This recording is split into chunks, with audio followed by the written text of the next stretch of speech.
luar biasa gini-gini terus sampai akhirnya matanya sipit.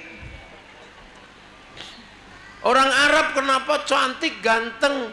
Karena nggak ada air. Jadi kalaupun nggak mandi biar tetap cantik, tetap ganteng. Nah kalau orang nggak mandi terus nggak ada air kayak kita yang jelek gini, semakin nggak mandi semakin jelek. Kita air setiap hari ada di bawah pohon, ada di mana-mana ada. Orang Afrika kenapa dibikin hitam? Ya karena di Afrika itu ada singa. Kalau dibikin putih dikejar singa, lari kemana? Pasti ketahuan, makanya dibikin hitam itu biar kalau dikejar singa langsung tengkurap, itu udah nggak kelihatan. Lah kita di Indonesia apa yang nggak ada? Cari daun tidak pernah rontok, cari matahari tidak pernah ingkar janji, cari daging selalu ada, cari ikan selalu ada. Hawa tidak panas, tidak dingin. Betapa indahnya menjadi orang Indonesia. Makanya kita syukuri jadi orang Indonesia. Nggak usah membayangkan jadi orang Eropa, nggak usah. Makanya kita ini agar selalu bersyukur, kita ingatkan bahwa kita punya desa Sidomulyo, dan ini harus diterus-teruskan, diingat-ingatkan, karena yang bangun Sidomulyo ada yang masih hidup, ada yang sudah mati. Nah yang sudah mati didoakan, sudah ditahlili belum tadi? Nah yang udah meninggal didoakan, yang masih hidup kita datangi, kita minta doa, Mbah matur nuwun kita udah digeweke desa Sidomulyo. Lah itu perilaku begitu itu penting, biar masa depan tidak lupa anak-anak kita. Apakah Islam mengajarkan seperti itu? Islam mengajarkan yang luar biasa. Bagaimana Islam menghargai tinggalan masa lalu. Masa lalu manusia pertama kali turun ke muka bumi diabadikan oleh Allah. Dikasih tanda, disebut inna awwala baiti wudi'a lin-nasi lalladzi bi Bakkata mubarakah. Jadi Ka'bah itu petilasan manusia pertama. Nabi Ibrahim ketika berdoa, Rabbana inni askantu min dzurriyyati biwadin ghairi dzi zar'in 'inda baitikal muharram.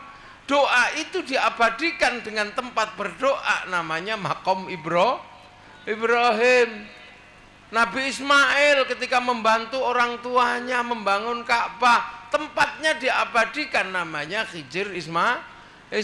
Siti Hajar ketika menyiapkan cari air untuk generasi berikutnya, tempatnya diabadikan dalam Sofa Marwah. Dan kita kalau bisa setiap tahun itu melihat ke sana ziarah ibadah haji, maka melihat jejak masa lalu itu sampai disyariatkan di dalam agama Islam agar orang masa depan tidak melupakan masa lalu. Loh ya. Islam itu sangat menghargai.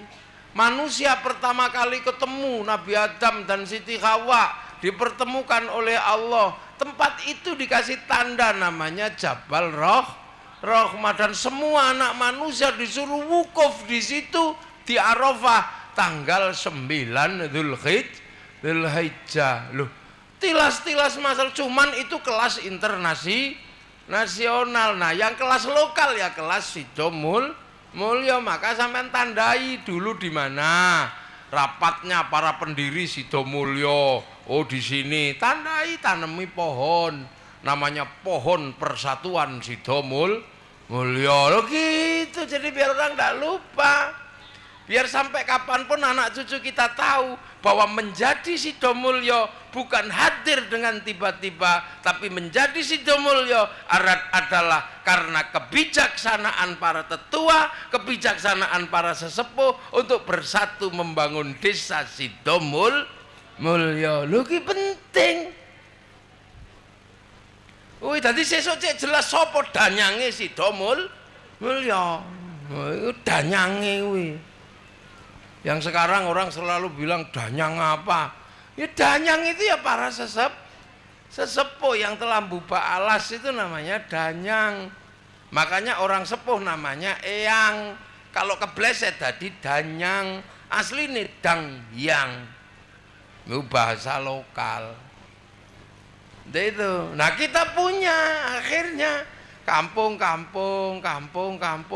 Dan kita ini punya Sidomulyo ini juga bukan karena kita yang memang tiba-tiba bisa buat, tapi karena desa ini, tempat ini dulu sudah dimerdekakan, dibebaskan oleh para pendiri bangsa. Kalau Belanda masih ada, sampean nggak bisa bikin Sidomulyo karena sudah dibagi menjadi pemerintah. Kalau tanpa kebijakan pemerintah Musi Banyuasin, ini juga tidak bisa menjadi desa. Musi Banyuasin tidak akan pernah ada kalau tidak ada Provinsi Sumatera Selatan. Provinsi Sumatera Selatan tidak pernah ada kalau kita tidak merdeka di bawah perjuangan para pejuang kemerdekaan Indonesia. Lu semua terangkai.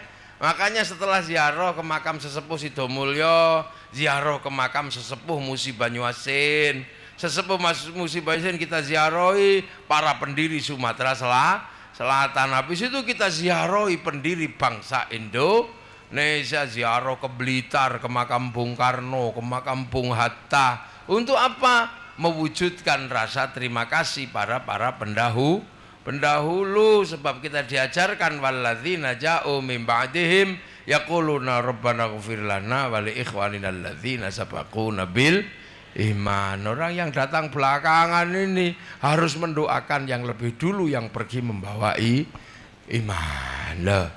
Lah itu. Nah, sementara bangsa ini menjadi indah, menjadi nikmat karena dulu nenek moyang kita bersatu, satu bangsa, satu tanah air, satu bahasa Indonesia. Sehingga apa? Kita terkenal menjadi bangsa di mana Arab satu bangsa bisa pecah jadi puluhan negara, Eropa satu bangsa bisa pecah jadi puluhan negara, tapi kita puluhan bangsa mampu bersatu dalam satu negara kesatuan Republik Indonesia. Akhirnya suku-suku bisa tumbuh seperti ini. Ini kenapa? Sampean pikir terus karena ampuhe sampean ngono? Ya ndak. Karena para pendiri bangsa rela berkorban untuk bangsanya. Dulu pengen punya bendera merah putih aja bunuh-bunuhan. Yang sekarang kita nikmati merah putih ini simbol bangsa Indonesia. Ini dulu bunuh-bunuhan. Karena bendera Belanda itu merah putih biru. Tapi kemudian kita pengen birunya hilang, maka yang biru disobek. Itu di Surabaya sampai meninggalkan membunuh berapa juta masyarakat Indonesia demi tegaknya merah putih. Sampai Nahdlatul Ulama mengeluarkan resolusi jihad perang melawan penjajah karena pengen punya merah putih. Di Jawa Tengah orang pengen punya merah putih karena takut ditembak Belanda. Merah putih dikibarkan di atas bubungan rumah nang omah dhuwur kei merah putih. Londo curiga, kasih tiangnya rumah itu dengan tebu. Masih curiga tiang rumahnya dikasih kelapa. Masih curiga tiang rumahnya dikasih padi. Masih curiga dikasih pisang. Masih curiga, akhirnya sesok datang ke situ bawa tumpeng ingkung. Belanda mikir, oh orang Jawa mau makan aja susah. Padahal itu sesungguhnya demi apa? Demi merah putih. Tumpeng ingkungnya habis, padinya mengering, pisangnya rontok, kelapanya mengering, tebunya mengering, yang tersisa tinggal merah putih. Itu perjuangan bangsa sehingga kita menikmati punya merah putih. Makanya kalau sekarang ada orang diminta hormat bendera, dulu bendera itu minta nyawa. Sekarang bendera nggak minta nyawa, cuman minta tangan kita diangkat, hormat bendera gitu. Ada yang bilang musyrik, ada yang bilang kafir. Ini mesti zaman perang, Mbah Buyute Bandar Dadu mesti. Itu loh, ini semua punya perlengkapan hari ini. Para pahlawan, bagaimana para raja berkorban, Raja Palembang, Raja Jawa. Ketika Bung Karno di sidang meja bundar, Bung Karno mengatakan atas nama bangsa Indonesia. Belanda nanya, negara mana yang wilayahnya yang berdaulat, yang diserahkan kepadamu? Kok kamu mengatakan atas nama bangsa Indonesia? Para raja-raja besar yang tanahnya ratusan jutaan hektar menyerahkan, kami serahkan kedaulatan negeri kami kepada Bung Karno. Kami serahkan semua demi NKRI. Raja Jogja dari Bagelen sampai Ponorogo, Raja Solo dari Ponorogo sampai daerah Kediri, semua diserahkan. Raja Palembang semua diserahkan kepada NKRI. Pengorbanan para pendiri bangsa luar biasa. Sekarang kita ini kadang kena gusuran 1 meter saja lapor sampai Mahkamah Agung. Kalau orang-orang kemerdekaan hidup seperti gaya hidup kita, pasti bangsa ini nggak merdeka. Selalu berpikir apa yang diberikan bangsa dan negara untuk kita, nggak pernah berpikir apa yang kita berikan untuk bangsa dan negara. Nggak pernah mikir kita ini. Jenderal Sudirman mampu menggerakkan perang melawan Belanda dengan 1 paru-paru, ditandu kemana-mana, nggak kebayang sakitnya kayak apa. Orang-orang seperti itu berdiri paling depan. Demi siapa? Demi kita hari ini, anak cucunya. Kalau sekarang kita BPJS belum turun, ributnya Masya Allah. Makanya kalau orang kayak kita hidup di zaman kemerdekaan, pasti nggak pernah merdeka, karena selalu berpikir apa yang